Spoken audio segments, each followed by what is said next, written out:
Le pays organisateur débute parfaitement sa compétition en s'imposant très facilement face aux Diotos de la Guinée sur un score de 2-0.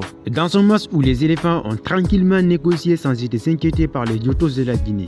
Et dans cette nouvelle vidéo, nous allons largement débriefer cette rencontre.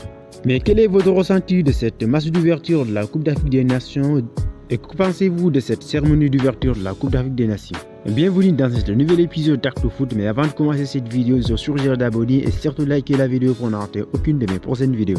On commence directement ces débriefs d'après-match par un focus sur la composition des éléphants. Comme je l'ai dit, il n'y a pas eu de changement.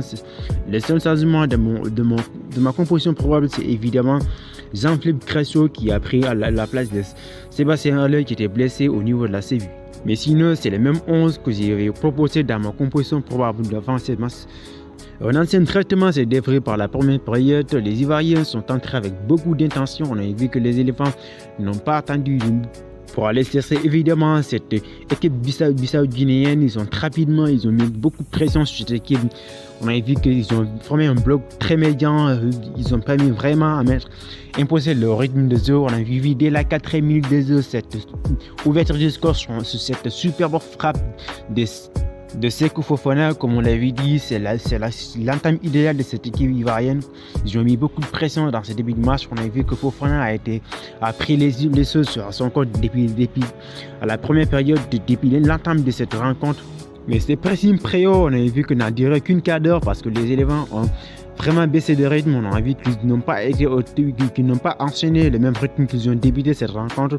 C'était le petit bémol de cette première période. On a vu que par la suite, ils ont eu quelques occasions. Ils ont failli même doubler la mise. Mais malheureusement, Bamba n'a pas pris une bonne option sur cette centre de Jérémy Boka en première période. Ils se sont procurés quelques occasions, mais on a vu que vraiment cette équipe bissau-guinéenne a été rêvée honnêtement dans cette rencontre-là. On a vu qu'ils ont pris une certaine sérénité. On a vu qu'ils se sont ressaisis. Ils ont contrôlé le match. Ils ont été impactés dans l'aspect défensif. On a vu qu'ils ont formé un bloc très bas qui a empêché cette équipe ivoirienne de vraiment manipuler son jeu, de vraiment prendre le jeu à son compte. On a vu qu'ils ont été bougés pendant quelques temps, mais cette équipe bissau-guinéenne a contrôlé le match, a été solide dans l'aspect défensif. Comme l'équipe de la Côte d'Ivoire, on a vu qu'ils ont tenté pas mal de choses en première période.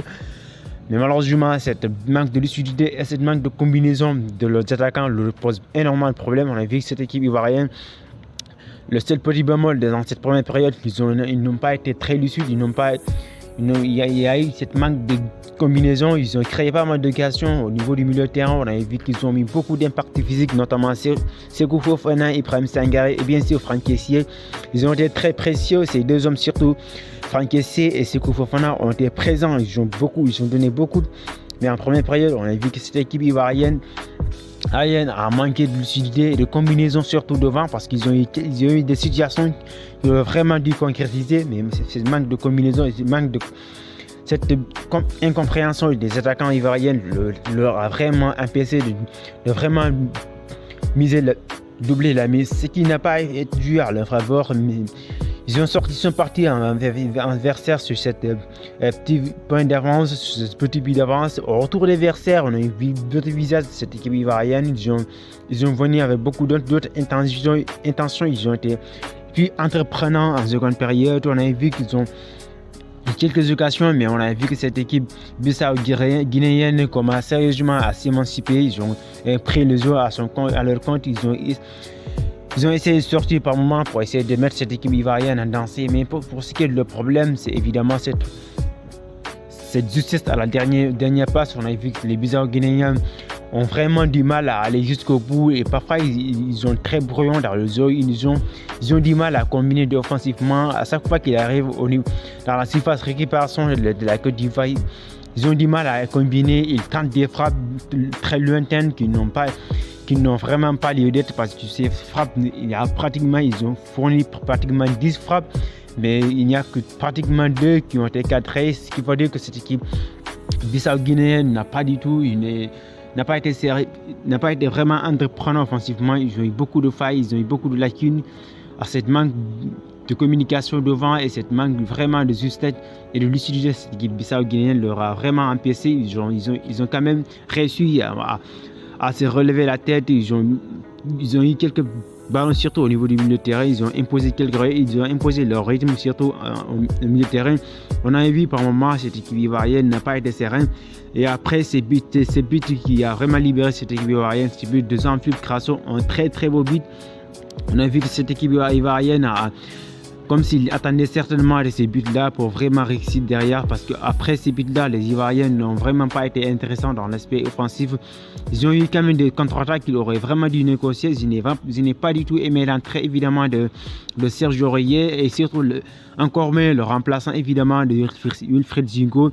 On ne sait pas qu'est-ce qui s'est passé réellement, mais ces remplaçants ne nous a vraiment pas du tout plu parce qu'on n'a pas...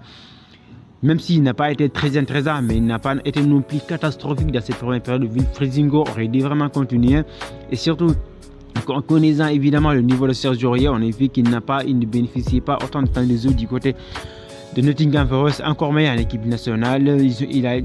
Il a été souvent doublé par évidemment de Wilfried Zingo. Il aurait vraiment dû continuer ce match-là parce qu'on a vu que même s'il n'a pas été très intéressant dans l'aspect offensif, il est quand même bien défensivement. Il a été un peu inquiété par l'attaque bissau-guinéenne. On a vu qu'offensivement, cette équipe ivoirienne a baissé carrément de rythme après ces deuxième but. Cette défense ivoirienne n'a pas été vraiment réussie, n'a pas été vraiment sereine, surtout en seconde période. Ils ont une défense qui a été un petit peu frileuse en seconde période, surtout en fin de partie. On a vu que cette équipe ivoirienne a été cramée en seconde période. Par moment, on a l'impression que cette équipe de la Côte d'Ivoire a carrément joué 120 minutes. On a vu qu'il y a quelques attitudes que je n'ai pas du tout appréciées de la part de ces Ivoiriens-là parce qu'ils ont été très cramés. Bien évidemment qu'ils ont tout donné en première période, mais en seconde période, les remplaçants non plus n'ont pas joué à leur faveur parce que les remplaçants, le plus souvent, surtout ces remplaçants, le plus intéressant doit être au niveau du milieu de terrain parce qu'on a vu que Seko Fofana et Ibrahim Sangaré ont été cramés et évidemment Franck Kessié. Le niveau du milieu de terrain a carrément baissé. Il aurait quand même dû vraiment entrer un joueur qui c'est frais, qui pourrait apporter plus de frayeur au niveau évidemment du milieu de terrain. On a vu qu'ils ont baissé les rythmes. Cette équipe bissau-guinéenne a été très entreprenante, mais malheureusement le problème aussi c'est au niveau de la finition. Comme je l'ai dit, cette équipe bissau-guinéenne a vraiment du mal à cadrer. Ils ont tenté des frappes très lointaines, des frappes qui n'ont vraiment pas lieu d'être parce qu'ils auraient dû quand même communiquer offensivement pour arriver au moins dans la surface, mais ils tentent des choses qui n'ont pas lieu d'être, ce qui veut dire que cette équipe bissau-guinéenne a sérieusement du mal dans l'aspect offensif. Même défensivement, ils ont été un peu sereins. Ils ont quand même essayé, surtout le défenseur central qui a beaucoup travaillé parce qu'il a fait quelques tacles, tacles autoritaires parce qu'il a vraiment empêché ces troisième buts ivoiriens.